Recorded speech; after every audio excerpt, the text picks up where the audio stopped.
민수기는 여러 가지 성경 번역에서 민수기, 영어로는 numbers라는 말로 표현되어 있습니다. 민수기란 말은 말 그대로 표현하면 인구조사입니다. 사람의 숫자를 세었다는 거예요. 민수기가 왜 넘버스 혹은 민수기, 사람의 숫자를 세는 이름으로 적혀졌는 거 아니? 민수기가 출애굽하여서 광야에 나온 하나님의 백성들이 이제 가나안 땅을 향하여 나아가는데 그 출애굽한 백성들의 숫자가 얼마나 되는지 인구조사를 시작했기 때문입니다. 그래서 민수기입니다.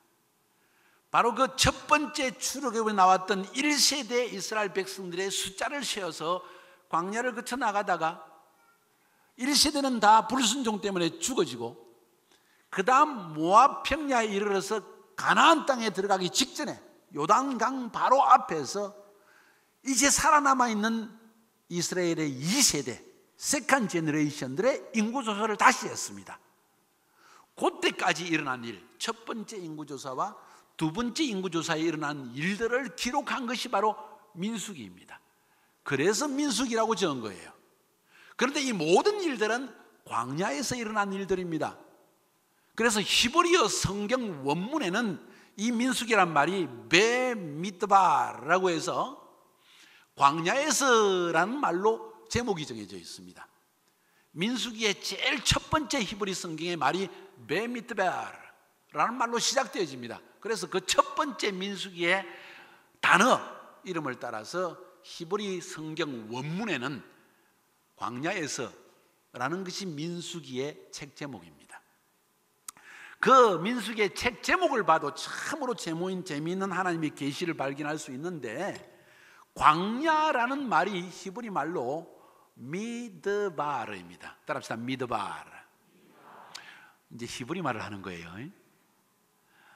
이 미드바르는 말은 히브리 말로 민 플러스 다바르라는 말이 합쳐진 합성어입니다. 명사인데 미드바르라는 말이 광야인데 민 플러스 다바르라는 말인데 그 말의 의미가 뭐냐? 민이라는 말은 어디로부터, from 영어로 하면 어디로부터라는 말이고 다바르는 말씀이라는 뜻이에요. 그러니까 광야의 삶 가운데서 하나님의 백성에게 하신 일들을 통하여서 우리는 하나님의 말씀을 경험한다는 것입니다. 이스라엘 백성들에게 광야는 굉장히 중요한 의미를 지닙니다. 단순히 물이 없고 농사할 수 없는 그런 광야라는 의미를 넘어서서 광야는 하나님의 말씀을 통해서 배우는 곳이 광야입니다. 여러분 성경에 보면은 이스라엘의 역사를 살펴보면 다윗 왕 이후에 솔로몬 왕이 태어나고 솔로몬 왕이 성전을 짓고 솔로몬 왕 이후에 그 나라가 남북으로 갈라져서 북쪽 이스라엘, 남쪽 유다라는 나라로 갈라집니다. 근데 그 북쪽 이스라엘은 평야가 많고 농사를 지을 수 있고 목축업을 할 수 있는 아주 기름진 땅이었습니다. 근데 이 북이스라엘은 완전히 타락하고 말았어요. 하나님의 성전이 거기 없었기 때문이고 하나님 말씀이 없었기 때문입니다. 남쪽 유다는 대부분이 평지가 하나도 없고 전부 광야입니다. 바위산입니다. 먹고 살 수 있는 지역이 전혀 없습니다. 하나님의 성전과 광야밖에 없어요. 그런데 이 남쪽 유다라는 땅은 350년의 왕조를 지나가면서 한 왕조, 다윗의 왕조만 계속되어지는 하나님의 은혜와 축복을 누리게 됩니다. 왜 그런 거 아니? 광야에서 살았기 때문입니다. 왜? 광야는 하나님을 경험하는 곳입니다. 구체적으로 하나님은 광야라는 삶의 연단을 통해서 우리에게 하나님의 말씀을 계시로 듣게 해주십니다. 광야를 통해서 하나님을 경험하게 만들어주신다는 이야기입니다. 광야를 통해서 하나님을 많이 경험한 사람들이 하나님과의 관계가 더 깊어지고 하나님께 더 많은 기도를 드리고 하나님의 응답을 더 많이 누리게 되어 있다는 거예요. 그래서 우리의 삶의 광야라는 것은 굉장히 중요합니다. 왜 민수기가 중요한 거 아니? 민수기는 광야에서의 성도의 삶을 가르치고 있습니다. 가나안 땅에 들어가는 것이 목적이지만 우리는 광야에 살고 있습니다.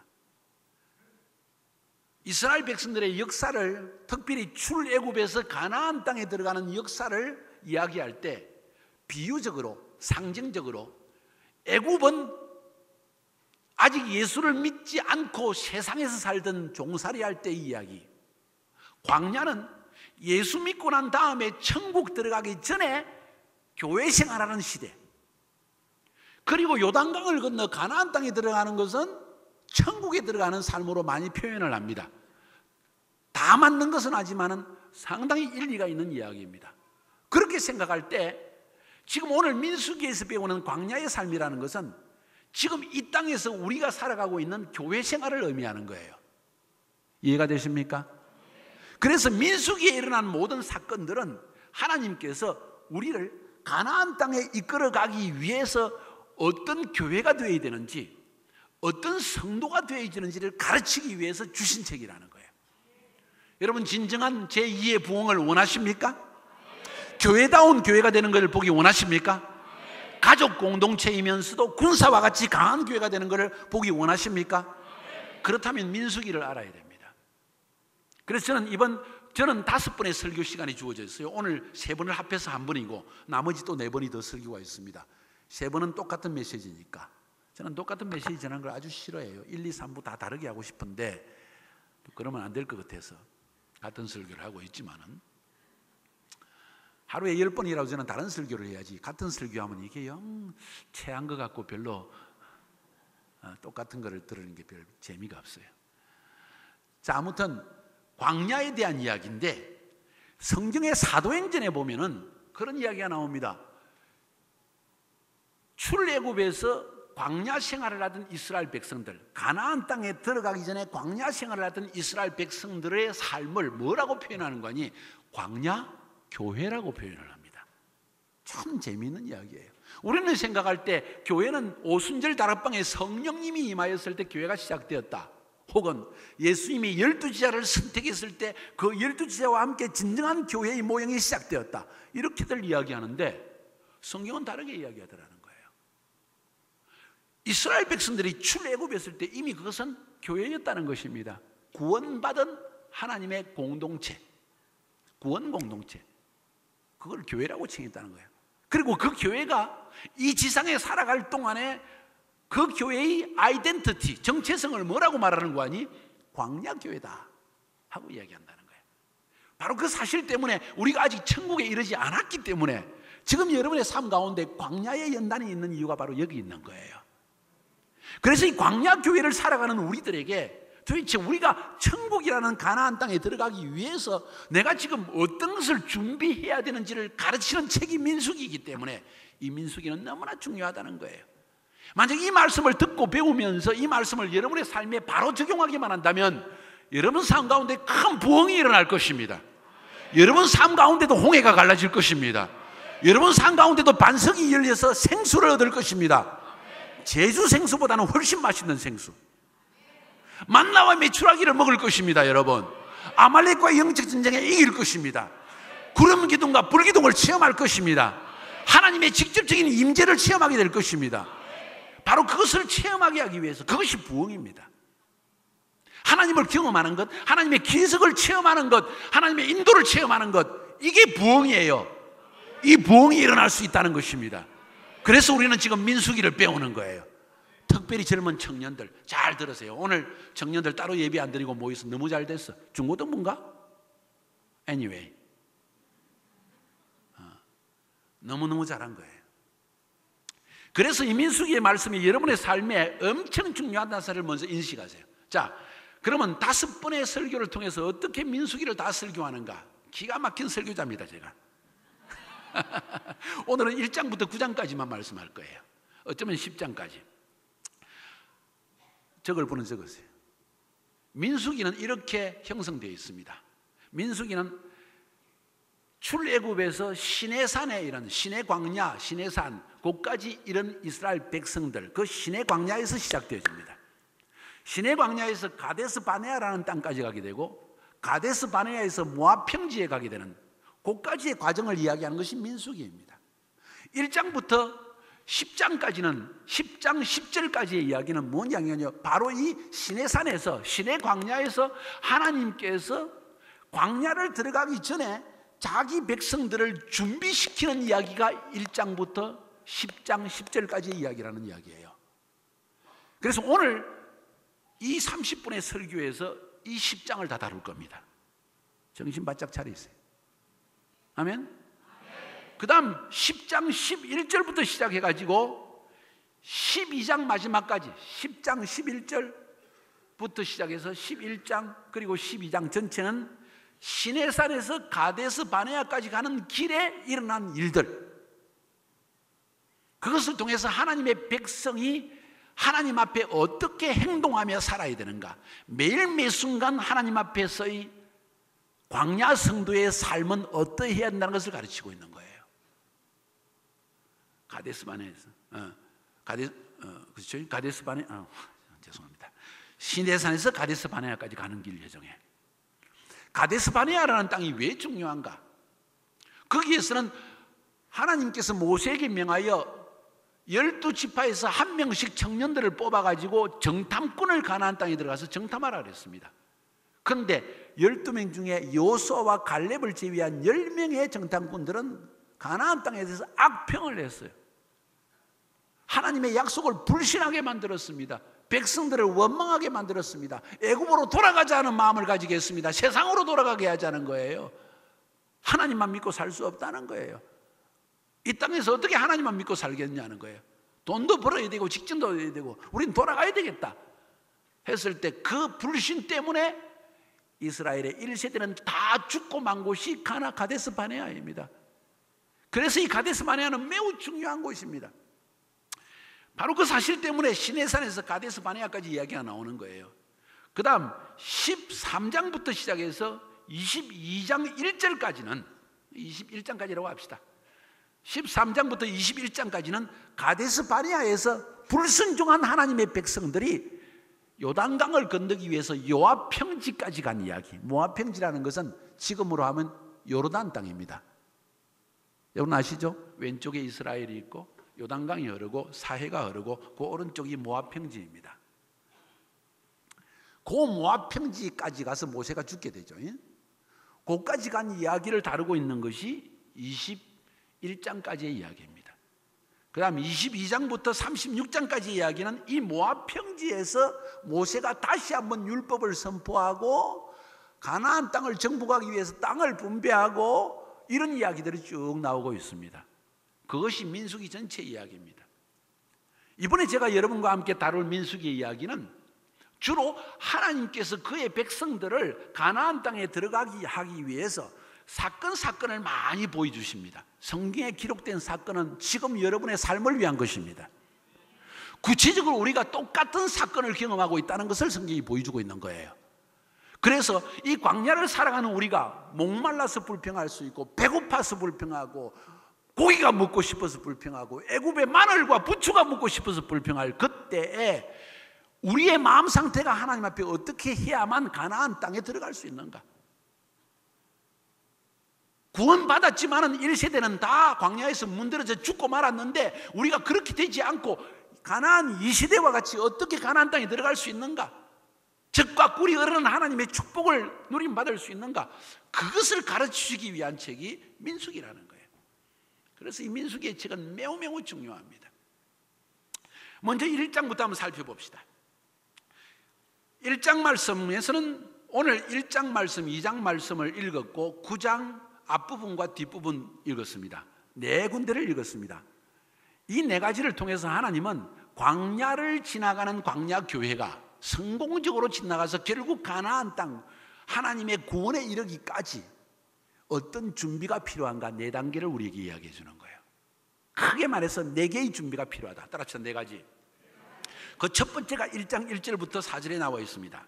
이스라엘 자손이 애굽 땅에서 나온 후 둘째 해 둘째 달 첫째 날에 여호와께서 시내 광야 회막에서 모세에게 말씀하여 이르시되 너희는 이스라엘 자손의 모든 회 중 각 남자의 수를 그들의 종족과 조상의 가문에 따라 그 명수대로 계수할지니 이스라엘 중 20세 이상으로 싸움에 나갈 만한 모든 자를 너와 아론은 그 진영대로 계수하되 각 지파의 각 조상의 가문의 우두머리 한 사람씩을 너희와 함께하게 하라.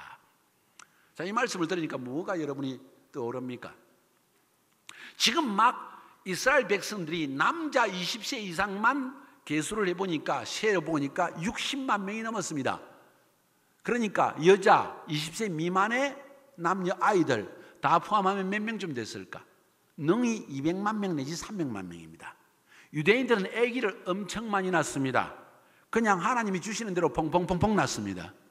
유산이란 게 없는 것이 유대인이에요. 제가 카자흐스탄 살 때도 저희 아이가 지금 이제 4번째 아이가 태어날 때, 이삭이가 태어날 때 애가 거꾸로 앉았어요. 머리가 먼저 나오는 게 다리가 덜렁하고 나오더라, 내가 보니까.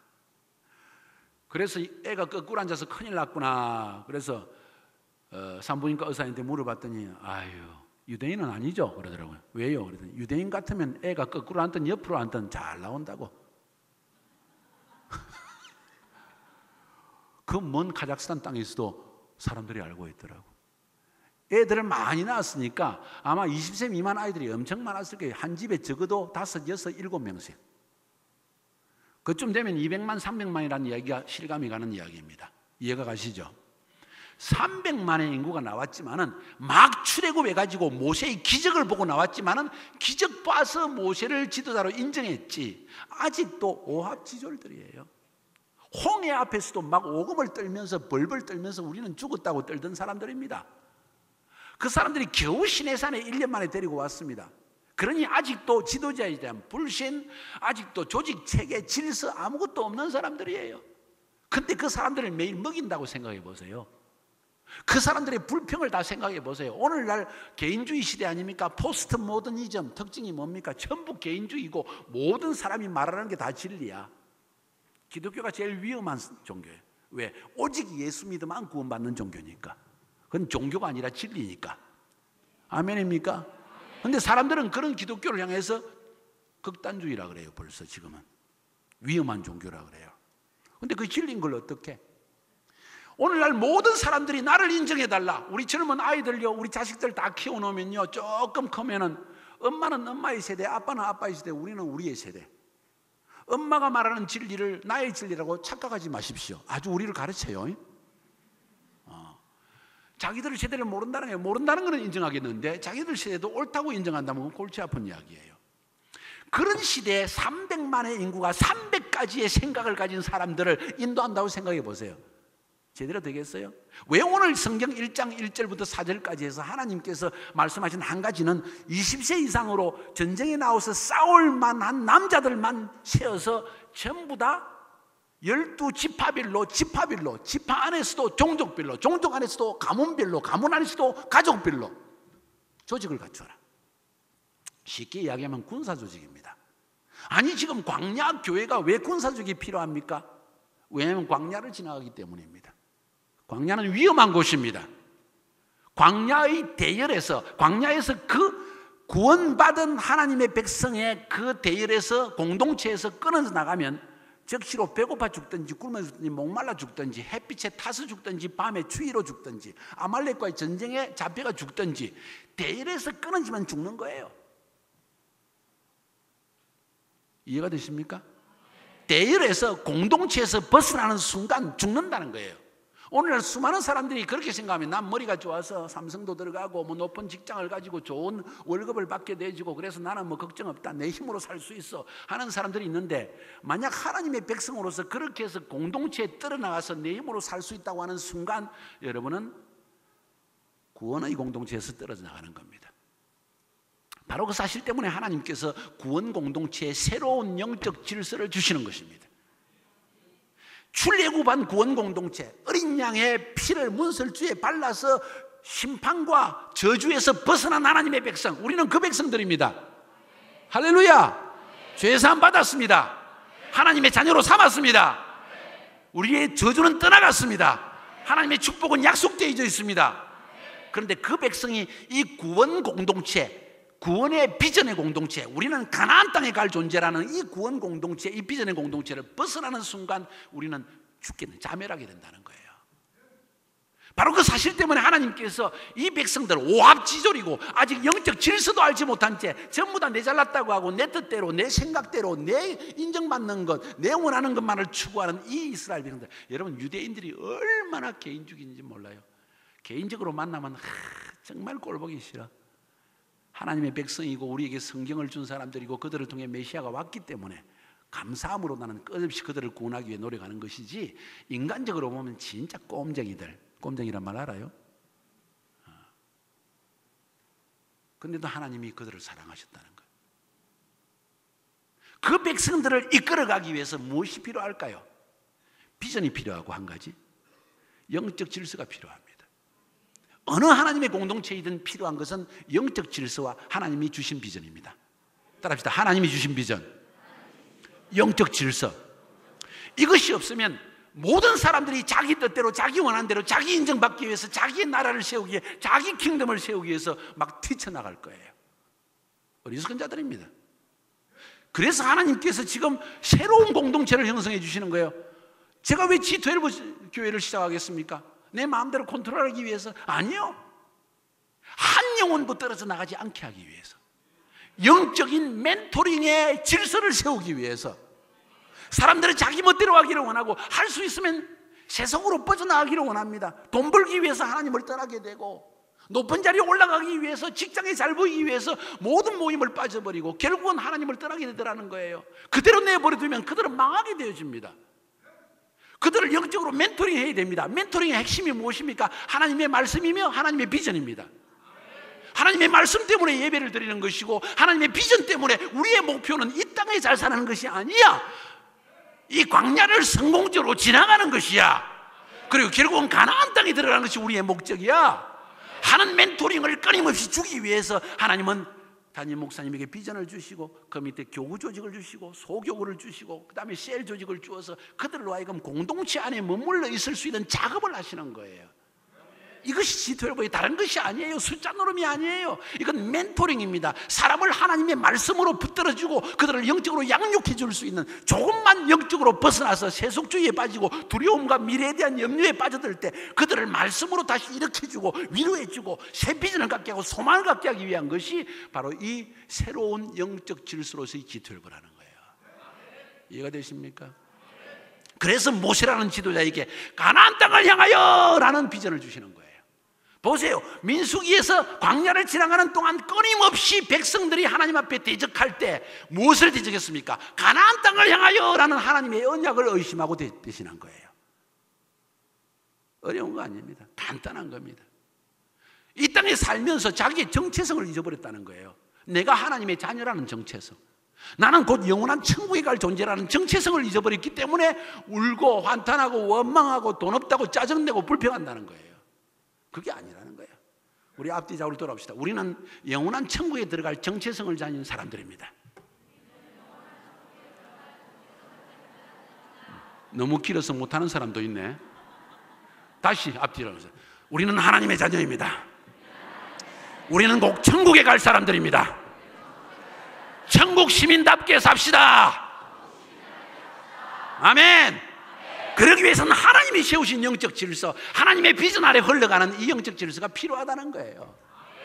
아멘. 그것이 바로 1장에서 하는 첫 번째 조건입니다. 광야 교회, 광야를 통과하기 위해서 첫 번째 너희들이 해야 할 일은 바로 이것이다. 영적 공동체 안에 머물러 있어라. 영적 지도자 밑에서 멘토링을 받아라. 그것이 너가 살 길이다. 살아야 합니다. 광야에서 낙오되면 안 됩니다. 일시대처럼 죽어도 안 됩니다. 불평 원망하다가 죽었어도 안 됩니다. 아멘입니까? 두 번째 2장으로 넘어가 보면은 2장 1절 2절의 말씀입니다. 그것이 핵심입니다. 광야를 성공적으로 통과하는 광야교회가 되기 위해서 첫 번째로는 영적 질서가 필요하고, 두 번째로는 회막 중심의 삶을 살아야 됩니다. 여호와께서 모세와 아론에게 말씀하여 이르시되 이스라엘 자손은 각각 자기의 진영의 군기와 자기의 조상의 가문의 기호 곁에 진을 치되 회막을 향하여 사방으로 치라.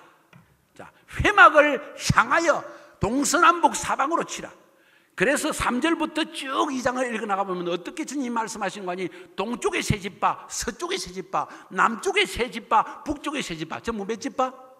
3, 4, 12, 12지파. 12지파가 동서남북으로 세 지파씩 나누어서 회막을 향하여 쳐라. 회막을 쳐다보라는 이야기예요. 왜 회막을 쳐다보느냐? 회막을 통해서 하나님의 계시가 흘러나오기 때문입니다. 회막이 움직이면 그들도 당장 천막을 지어 싸고 움직여야 되기 때문입니다. 회막 중심의 삶이다. 그 말의 의미가 무엇일까? 회막에 뭐가 있습니까? 성소와 지성소가 있습니다. 회막이 뭘 보여줍니까? 하나님을 만나는 길을 보여주십니다. 회막은 하나님이 어떻게 우리 삶 가운데 임재하시는가를 보여주는 길이 회막이라는 거예요. 다른 말로 표현하면 회막은 하나님 앞에 나아가는 예배의 모습입니다.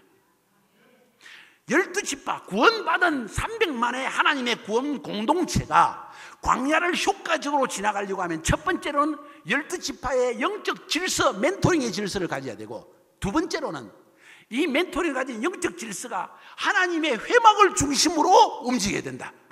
그 말은 예배 중심으로 움직여야 된다는 것입니다. 하나님과의 관계성이 깨어지면 그 순간 광야에서의 삶은 실패한다는 거예요. 방황하기 시작한다는 것입니다. 두려움이 임한다는 것입니다. 사랑하는 우리 젊은 청소년들, 대학생들, 청년들 잘 들으세요. 이들에게 제일 큰 어려움이 뭔지 아십니까?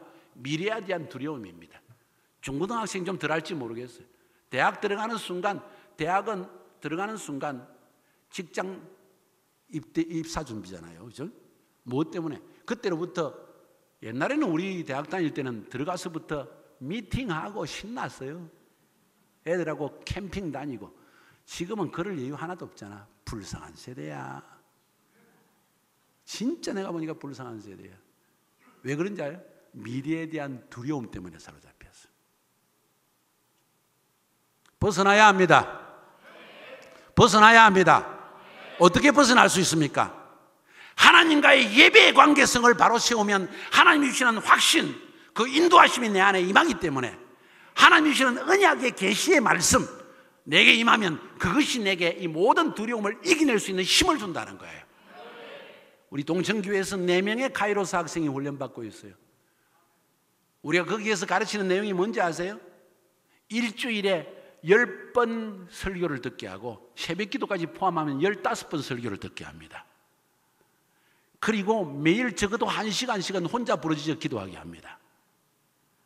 또 한 번씩 선교여행을 또 떠나게 합니다. 모든 걸 통해서 하는 일이 뭔지 아세요? 예배 중심의 삶을 살게 배우게 하는 거예요. 하나님 중심의 삶을 살도록 뿌리를 팍 내려주는 거예요. 1년 동안. 그것만 되어지면 그들은 흔들리지 않습니다. 저는 확신합니다. 카이로서 온 4명 학생들 아마 인생 성공할 거예요. 할렐루야. 다 오라고. 살고 싶으면. 한국의 위대한 청년운동이 시작될 것입니다. 어디에서? 10월 2일, 3일, 4일 이 아산 동천교회 시작할 겁니다. 전국의 G12 교회가 다 모여들 겁니다. 리더들이 몰려올 겁니다. 하나님이 저에게, 목사님은 제2의 부흥했지만 전 제2의 부르심이 뭔지 아세요? 이스라엘 가는 것보다 더 중요한 부르심이 청년 세대를 일깨우라는 거예요. 청년 세대를 일깨우면 다음 세대가 살아난다는 겁니다. 한국 교회가 살아난다는 것입니다. 그걸 위해서는 회막을 회복해야 됩니다. 예배를 회복해야 됩니다.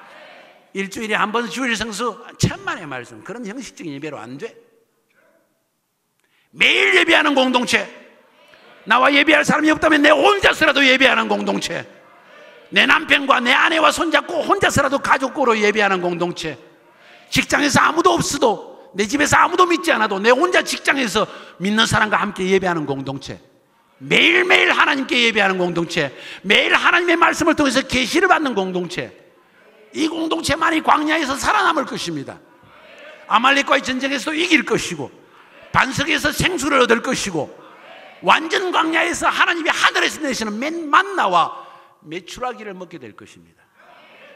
이런 공동체를 위해서 하나님께서 명하신 것이 3지파씩 동서남북으로 나누어서 그 중간에 회막을 향하게 하라. 그 회막은 하나님의 임재를 보여주는 장소요, 그 회막 안에 있는 지성소에는 하나님의 법궤가 있어서, 법궤는 다른 말로 계시의 상자라고 표현합니다. 하나님의 계시가 흘러나오는 곳이라는 거예요.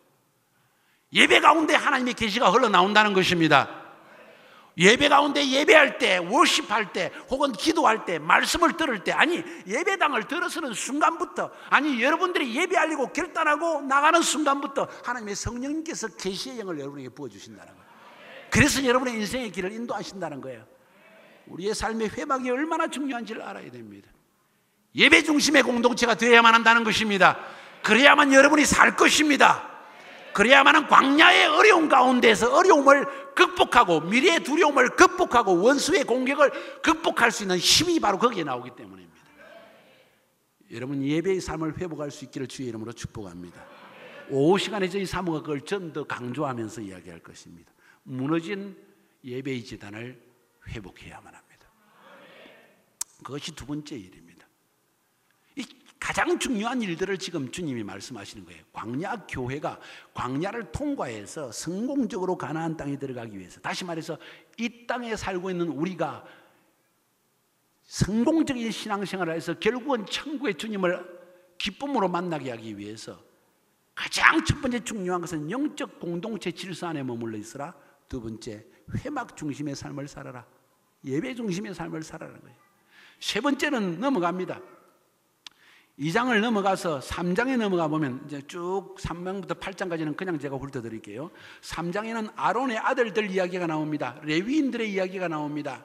레위인 족속들에 대한 이야기, 세 아들 고핫, 므라리 그리고 게르손, 이 세 아들에 대한 이야기가 나오고, 4장에서는 그 사람들의 임무, 해야 할 일들, 성막에서 무슨 일을 할 것인가 임무 분담을 정확하게 했습니다.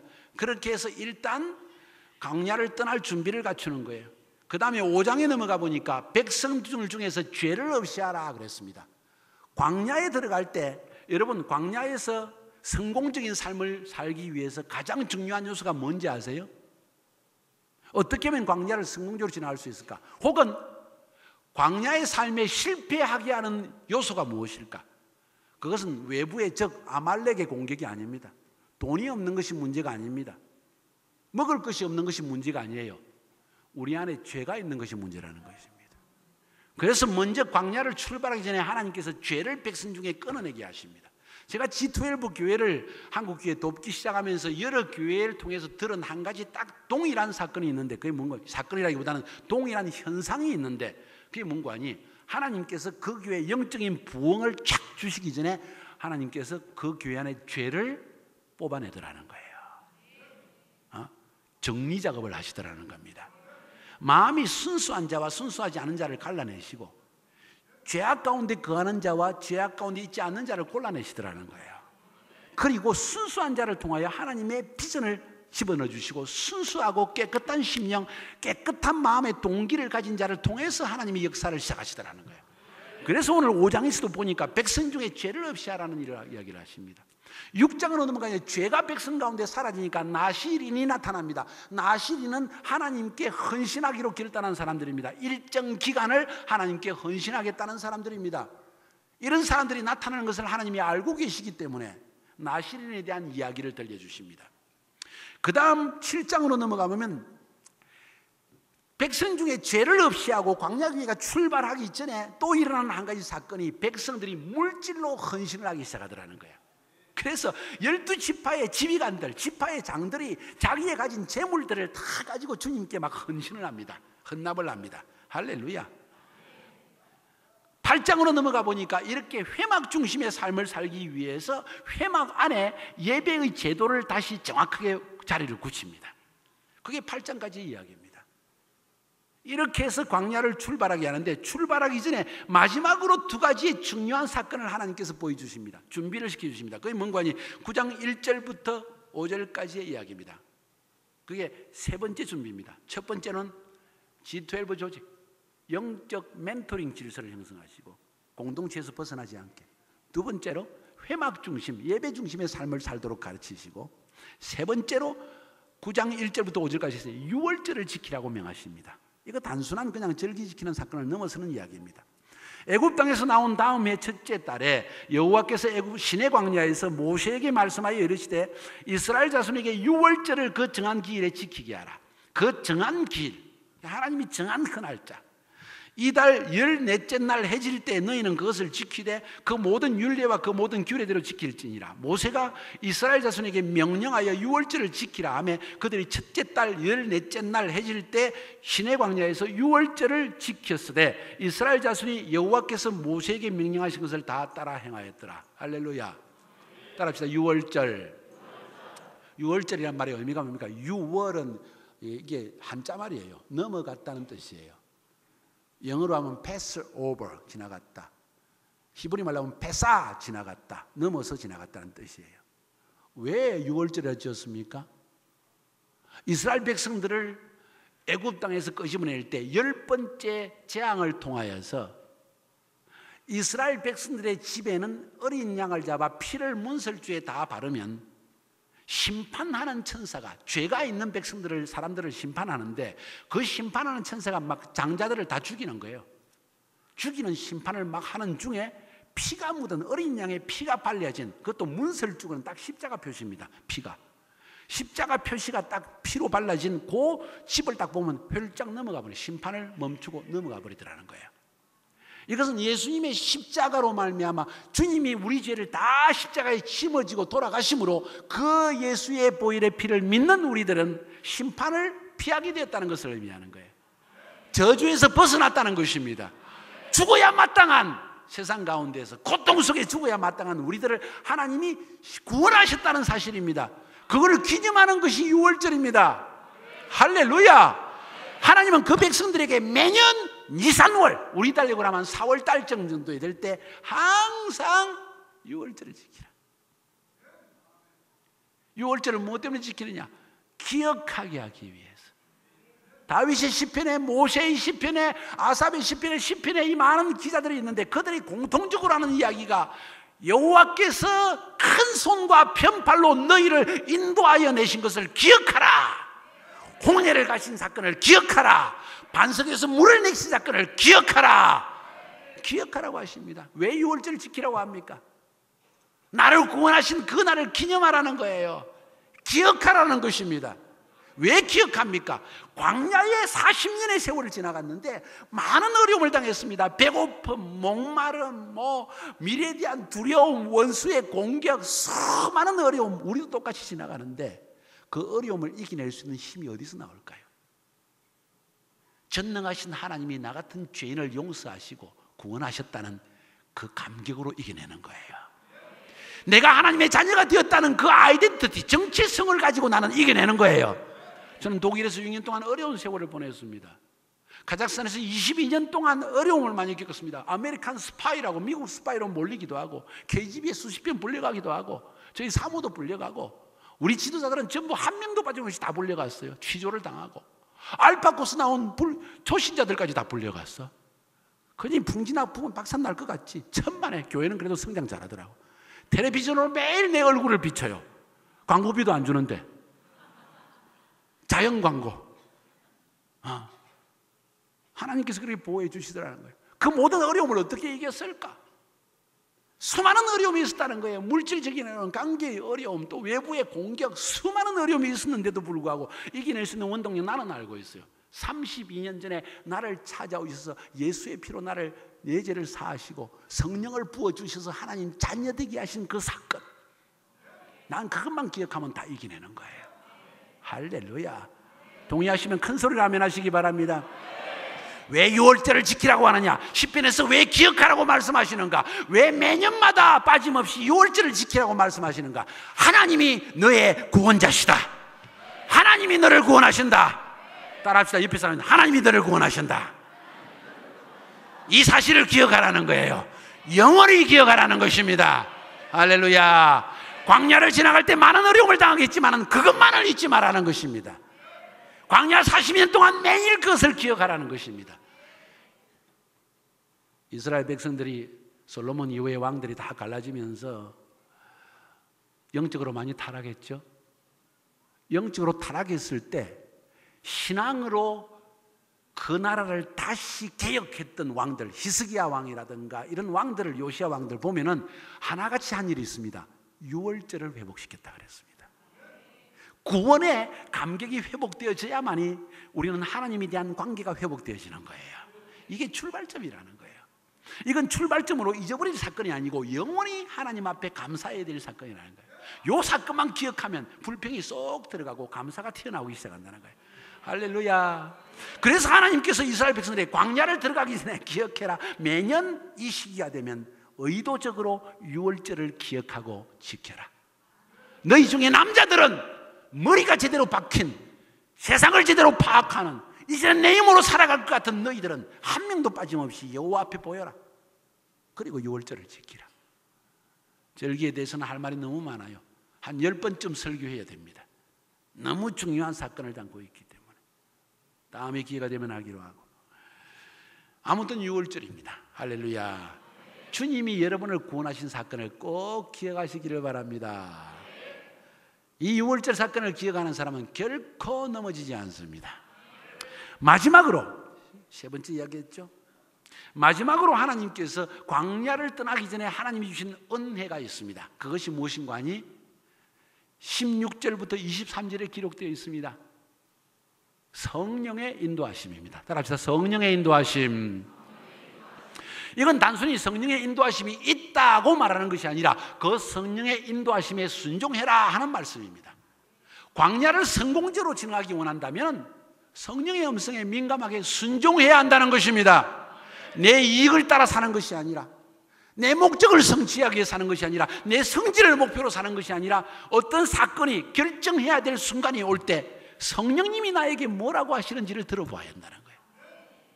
할렐루야.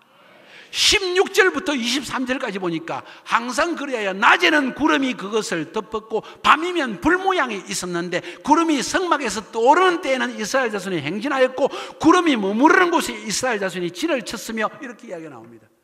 낮에는 구름 기둥, 밤에는 불 기둥. 왜 낮에는 구름 기둥입니까? 햇빛이 따갑기 때문에. 구름을 통해서 하나님이 백성들을 막아주셔서 시원하게 에어컨 역할을 해주셨다는 거예요. 밤에는 왜 불기둥입니까? 사막의 밤은 엄청 춥습니다. 추위를 견뎌낼 힘이 없습니다. 낮에 너무 덥다고 밤에 괜찮겠지다는 오해입니다. 죽습니다. 추워서 벌벌벌 떨다고 죽습니다. 넉제대로 달려듭니다. 그래서 하나님은 불기둥을 주셔서 그 하나님 불기둥 주위에 모여들면 따뜻한 거예요. 그런데 이 구름기둥과 불기둥이 어디에 머물렀다고 성경은 말하고 있어요? 회막 위에,